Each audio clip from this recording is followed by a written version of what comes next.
Class 9 geography chapter दूसरा है भौतिक स्वरूप संरचना एवं उच्चावच। चलिए हम इसके सारे अभ्यास के प्रश्न हल करते हैं इस वीडियो में। सबसे पहले शुरू होता है वस्तुनिष्ठ प्रश्न हमारा। निम्नलिखित में से कौन सी चोटी भारत में स्थित नहीं है? चार विकल्प है। देखिए माउंट एवरेस्ट जो है वो नेपाल में स्थित है, ना कि भारत में। ऑप्शन नंबर सी बिल्कुल सही है। दूसरा है बिहार के उत्तर पश्चिम किनारों पर हिमालय की कौन सी श्रेणी पाई जाती है? देखिए हिमालय की जो 3 समांतर श्रेणियां हैं उसमें सबसे तीसरा है बाहरी हिमालय, जिसको बोलते हैं शिवालिक, और इसी में आता है बिहार के पश्चिम चंपारण का उत्तर पश्चिम क्षेत्र, जिसको बोलते हैं सोमेश्वर की पहाड़ियाँ। तो किसके अंतर्गत आता है? शिवालिक के अंतर्गत आता है। ये हो गया आपका ऑप्शन नंबर बी शिवालिक, और कोस्ट में करना है सोमेश्वर की पहाड़ियाँ। तीसरा है हिमालय के निर्माण में कौन सा सिद्धांत सर्वमान्य है? हिमालय के निर्माण में प्लेट विवर्तन का सिद्धांत जो है लगाएंगे हम। फोर्थ पार्ट है इसका। चौथा है सैंडल चोटी की ऊंचाई है, कितनी है? देखिए सैंडल चोटी की ऊंचाई होती है 732 मीटर। ठीक है, ऑप्शन नंबर आपको डी रखना है, 732 करना है यहाँ पे। पांचवा है भारत का सबसे प्राचीन भूखंड है।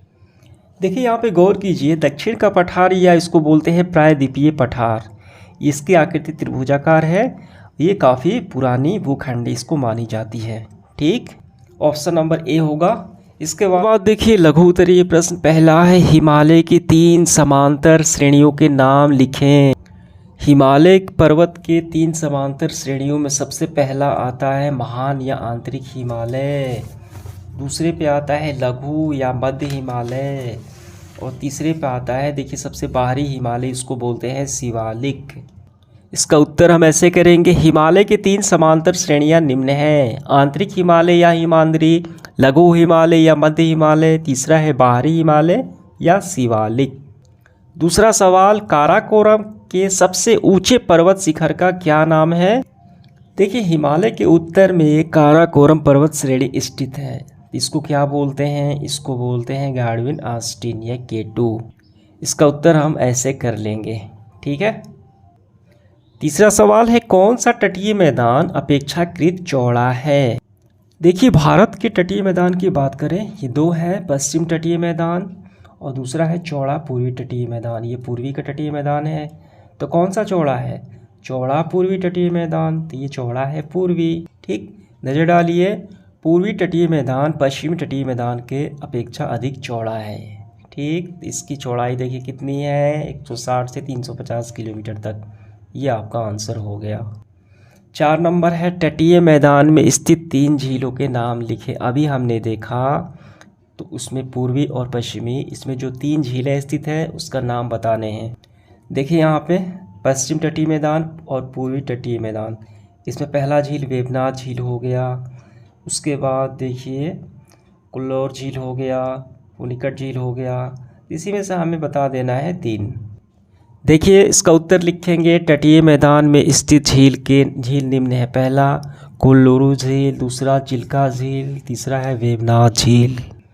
देखिए अगला सवाल है हमारा 5वां, पश्चिम घाट पर्वत का दूसरा नाम क्या है? देखिए उत्तर लिखेंगे हम ऐसे, पश्चिम में पश्चिम घाट पर्वत, इसे सह्याद्री से भी ये प्रसिद्ध है, इसको क्या बोलते हैं? सह्याद्री इसको बोलते हैं। 6 नंबर सवाल है मध्य गंगा के मैदान की 4 विशेषताएं बताएं। देखिए यहाँ पे गौर कीजिए, यमुना नदी से लेकर पूरब से बंगाल की पश्चिम सीमा तक फैले मैदान को बोलते हैं मध्यवर्ती या गंगा का मैदान। इसकी विशेषता है कि यह विशाल मैदान का तीसरा उपभाग है। ठीक, और तीस्ता नदी का लगभग 1400 किलोमीटर ये लंबा, इसकी लंबाई भी हो गई। अब अगली विशेषता, इस मैदान की ढाल जो है सामान्यतः उत्तर पश्चिम दक्षिण पूर्व की ओर है, और इसका विस्तार उत्तर भारत के राज्यों में है, और ये काफ़ी उपजाऊ होती है। तो इसका आंसर हम कैसे लिखेंगे? काफ़ी अच्छे से देखिए, इसका उत्तर हम ऐसे करेंगे, मध्य गंगा मैदान की विशेषताएं निम्न हैं। यह मैदान 1400 किलोमीटर लंबाई में फैला है। दूसरा, इस मैदान की ढाल सामान्यतः उत्तर पश्चिम से दक्षिण पूरब की ओर है। तीसरा है इसका विस्तार उत्तर भारत के राज्यों जैसे कि बिहार, यूपी, पश्चिम बंगाल, झारखंड है। और आखिरी इसकी विशेषता चौथा, इस मैदान का निर्माण जलोढ़ मिट्टी से हुआ है जो काफ़ी उपजाऊ है। ठीक, समझ में आ गया। 7 नंबर सवाल है, हिमालय और प्रायद्वीपीय पर्वतों के 2 प्रमुख अंतर बताएं।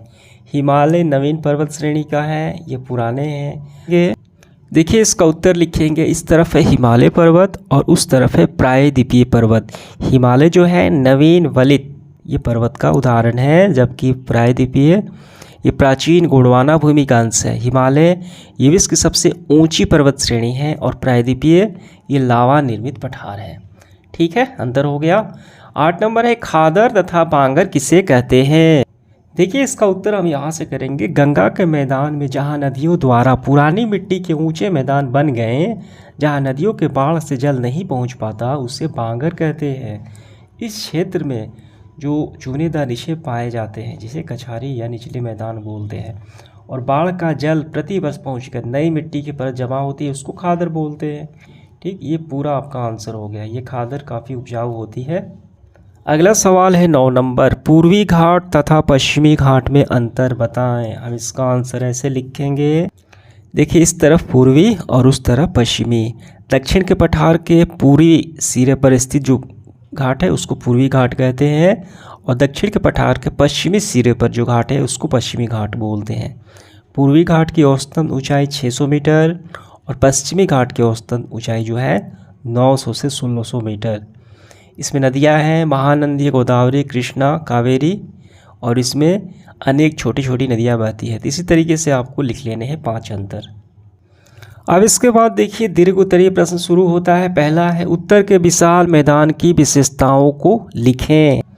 देखिए, ये लॉन्ग क्वेश्चंस है, इसका आंसर थोड़ा सा लंबा है। उत्तर का विशाल मैदान हिमालय के दक्षिण और दक्षिण पठार के उत्तर 3 प्रमुख जो नदी प्रणाली सिंधु, गंगा और मैदान, और इसकी सहायक नदियों से ये बना विशाल मैदान है। इसको बोलते हैं सिंधु गंगा ब्रह्मपुत्र का मैदान या उत्तर का विशाल मैदान, इसी को बोलते हैं। ये पूरा आपका आंसर हो गया। ये दूसरा है, प्रायद्वीपीय पठार को विभाजित कर, यानी इसको बांट कर किसी एक की चर्चा विस्तार से करना है। यानी जितने भी भाग होंगे किसी एक के बारे में हमें बताना है।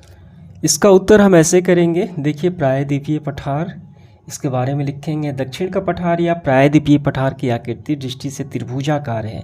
ये पूरा लिखना है, और इसके 2 भाग हो गए तो एक के बारे में बताना है। ये पूरा लिखते हुए हम बताएंगे मध्य उच्च भूमि के बारे में, और इसके बारे में आपको थोड़े से यहाँ तक कर लेना है। ये आपका आंसर हो गया। इसके बाद इसका तीसरा सवाल है, हिमालय पर्वत श्रृंखला की विशेषताओं का वर्णन करें। हिमालय पर्वत श्रेणी या श्रृंखला, तो यहाँ से करेंगे, भारत की उत्तरी सीमा पर फैला हिमालय पर्वत श्रेणी भूगर्भीय रूप से नवीन या बनावट की दृष्टि से वलित, ठीक, ये वलित यानी मोड़दार पर्वत श्रृंखला है। ये पूरा आपको लिख लेना है। ठीक है, तो इसके बारे में आपको यहाँ तक कर सकते हैं, और कुछ पॉइंट भी आप इसमें शामिल कर सकते हैं, ये सारे। ठीक है, इस तरीके से आपको इसका आंसर कर लेने हैं। इसके बाद अगला है, ज्ञात कीजिए। पहला है, हिमालय में पाए जाने वाले प्रमुख हिमानियों एवं दर्रों के नाम लिखें। इसका उत्तर हम ऐसे करेंगे, हिमालय में पाई जाने वाली हिमानियाँ गंगोत्री, चतुरंगी, भागीरथी, और हिमालय में प्रमुख जो दर्रे पाए जाते हैं, नाथुला दर्रा, जोजी दर्रा, रोहतांग दर्रा। दूसरा सवाल है, भारत के उन राज्य का नाम बताएं जहां हिमालय के ऊंचे शिखर स्थित हैं। तो हम लिखेंगे, ऊंचे शिखर में कंचनजंगा, नंगा पर्वत, नंगा देवी, नामचा बरुआ। देखिए, सिक्किम, जम्मू कश्मीर, उत्तर प्रदेश, अरुणाचल, ऐसे आपको कर लेने हैं। ठीक, इसके बाद देखिए तीसरा, मंसूरी, नैनीताल एवं रानीखेत में स्थिति बताएं और राज्यों का नाम हमें बताने हैं। तो इसका हम ऐसे करेंगे, अक्षांशीय विस्तार और देशांतरीय विस्तार यानी स्थिति। ठीक, देखिए, मंसूरी का 30 डिग्री 27 मिनट उत्तर से 38 डिग्री 6 मिनट ये पूरब, और ये किस राज्य में है, उत्तरांचल यानी उत्तराखंड में स्थित है। तीनों ऐसे आपको कर लेने हैं। चौथा है, विश्व का सबसे बड़ा नदी द्वीप मंजूली किस नदी और किस राज्य में है। तो ये ब्रह्मपुत्र नदी और ये असम राज्य में स्थित है। पांचवा है, भारत का एकमात्र सक्रिय ज्वालामुखी कहाँ पे स्थित है, अंडमान एवं निकोबार बैरन द्वीप पर। ठीक है, मानचित्रकार में देखिए क्या करना है, भारत की रेखा चित्र पर निम्नलिखित को हमें दिखाना है। पर्वत शिखर, छोटा नागपुर, थार मरुस्थल, गंगा यमुना, ये सारे, और पंजाब का मैदान, ब्रह्मपुत्र का मैदान। तो मैं यहाँ पे लगा देता हूँ, वो आपको ऐसे दिखा देना है। तो इसी के साथ हमारा सेशन समाप्त हुआ। धन्यवाद।